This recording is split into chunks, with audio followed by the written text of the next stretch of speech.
All India मजलिस इत्तेहादुल मुस्लिमीन के सदर व हैदराबाद रुकन पार्लियामेंट बैरिस्टर ओवैसी ने कहा कि हालिया दिनों पेश आए आदिलाबाद के जैनूर तशद्दुद में BRS के कारकुनान भी मुलव्विस थे। ओवैसी ने एक जलसे के दौरान ये चौंका देने वाला इंकशाफ किया।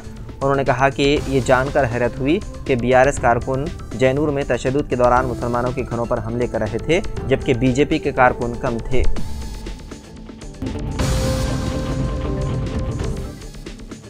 गैर मुस्लिम नौजवान से मोहब्बत की शादी के लिए कोर्ट पहुंचने वाली लड़की अपने घर वालों की जानिब से शादी रुकवा देने पर वहीं बैठ गई और घर जाने से इनकार कर दिया। ये वाक़या रियासत उत्तर प्रदेश की मवाना का है। सूफिया नामी लड़की और एक हिंदू नौजवान एक दूसरे से मोहब्बत करते थे।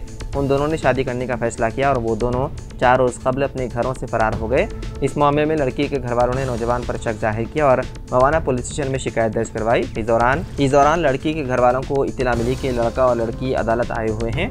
वो पुलिस के पास पहुंच गए। बादशाह दोनों को पकड़ लिया गया। लड़की के घर वालों की नौजवान के साथ बहस तकरार हो गई, जिस पर लड़की अपने घर वालों से झगड़ने लगी। इसके बाद लोग कसीर तादाद में वहां जमा हो गए। इस दौरान घर वाले लड़की को अपने साथ ले जाने पर इसरार करने लगे, लेकिन लड़की ने उनके साथ जाने से साफ इनकार कर दिया।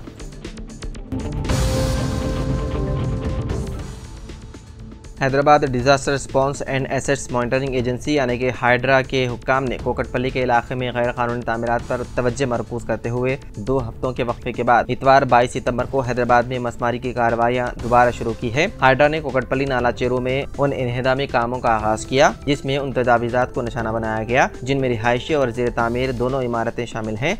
मुबैना तौर पर इन्हेदामी कार्रवाई 3 मकामात पर हो रही है, जिनमें कोकटपल्ली, नाला चेरू, संगारेड्डी जिले के अमीनपुर और कृष्णा रेड्डी पेट भी शामिल हैं। एहलकार न सिर्फ ज़ेर कब्जा इमारतों को ख़त्म कर रहे हैं बल्कि उन तामीरात को भी ख़त्म कर रहे हैं जो अभी तक जारी है।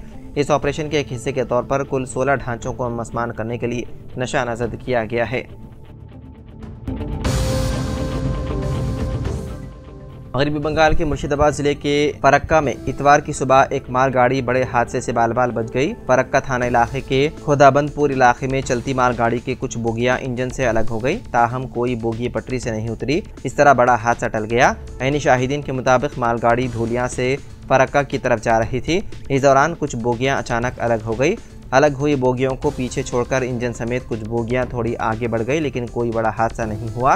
मुकामी लोगों ने हादसे की इत्तला रेलवे हुक्काम को दी। खबर मिलने तक मालगाड़ी के मुख्तलिफ डब्बों को मेन ट्रेन से जोड़ने की कोशिशें जारी हैं। हादसा कैसे हुआ इसकी जांच की जा रही है।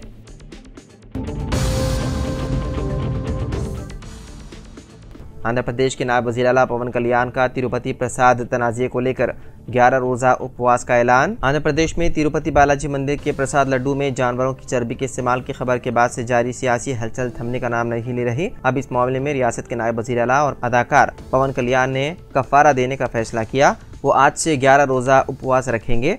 इस ताल्लुक़ से पवन कल्याण ने ट्विटर पर एक पैगाम लिखा जिसमें उन्होंने कहा कि भगवान बालाजी मुझे मुआफ़ कर दे। तिरुमला प्रसाद लड्डू जो कि इंतहाई मुक़द्दस समझा जाता है, साबिक़ा हुक्मरानों के बेलगाम रुझानात के नतीजे में नापाक हो चुका था। जानवर चर्बी की बाक़ियात से आलूदा था। ऐसे गुनाह सिर्फ जालिम दिमाग वाले ही करते हैं। शुरू में इस गुनाह को ना पहचानना हिंदू ज़ात पर बदनुमा दाग के मुतरादिफ है। जैसे ही मुझे पता चला कि लड्डू प्रसाद में जानवरों की बाक़ियात हैं तो मैं परेशान हो गया। मैं मुजरिम महसूस करता हूँ। मैं अवामी फलाह के लिए लड़ रहा हूँ। अफसोसनाक बात यह है कि शुरू में ऐसा मसला मेरी तवज्जे में नहीं आया। उन्होंने मजीद लिखा, हर वो शख्स जो सनातन धर्म में यकीन रखता है उसे बालाजी के साथ की गई इस खौफनाक बदकारी का कफ़ारा देना चाहिए। इसी जज्बे के तहत मैंने कफ़ारा शुरू करने का फैसला किया। इतवार यानी कि 22 सितंबर की सुबह में श्री दशावतारा वेंकटेश्वरा स्वामी मंदिर नंबूर जिले गुंटूर में मैं उपवास शुरू करूंगा। 11 दिन तक दीक्षा जारी रखने के बाद मैं तिरुमला श्री वेंकटेश्वरा स्वामी के दर्शन करूंगा। मैं भगवान से इल्तिजा करता हूँ कि मुझे माजी की हुकूमतों के जरिए आपके खिलाफ किए गए गुनाहों को धोने की ताकत अता करे।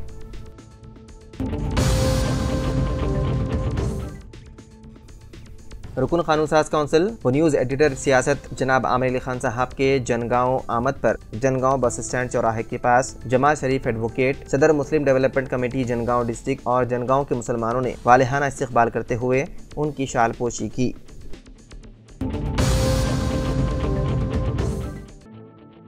स्कूल की फीस अदा न करने पर एक स्कूल इंतजामिया ने नर्सरी के 2 तालिबात को स्कूल में बंद कर दिया। ये गैर इंसानी सलूक तेलंगाना के ज़िले नलगुंडा के एक खानगी स्कूल में पेश आया। तफसीलात के मुताबिक नलगुंडा ज़िले के देवराकुंडा के लिटिल फ्लावर स्कूल की इंतजामिया ने नर्सरी की तालिबात चित्रा और यूकेजी की जानवी को फीस अदा न करने पर दोपहर की छुट्टी के बाद क्लासरूम में बंद कर दिया। स्कूल टाइम होने के काफ़ी देर बाद भी बच्चे घर न आने पर वालिदैन परेशान हो गए और स्कूल को पहुंच गए। जब उन्होंने स्कूल स्टाफ से इस्तिफ्तार किया तो उन्होंने जवाब दिया कि उन दोनों की फीस अदा नहीं की गई, इसलिए उन्हें घर जाने नहीं दिया गया। स्कूल स्टाफ ने वालिदैन को दो टोक अंदाज में कहा कि स्कूल फीस अदा करने के बाद ही बच्चों को घर ले जाएं, जिस पर वालिदैन ने बरहमी का इजहार करते हुए रिश्तेदारों और तलबा तंजीमों के कायदीन को तलब करते हुए स्कूल के सामने एहतजाज किया, जिसके बाद बच्चों को छोड़ दिया गया।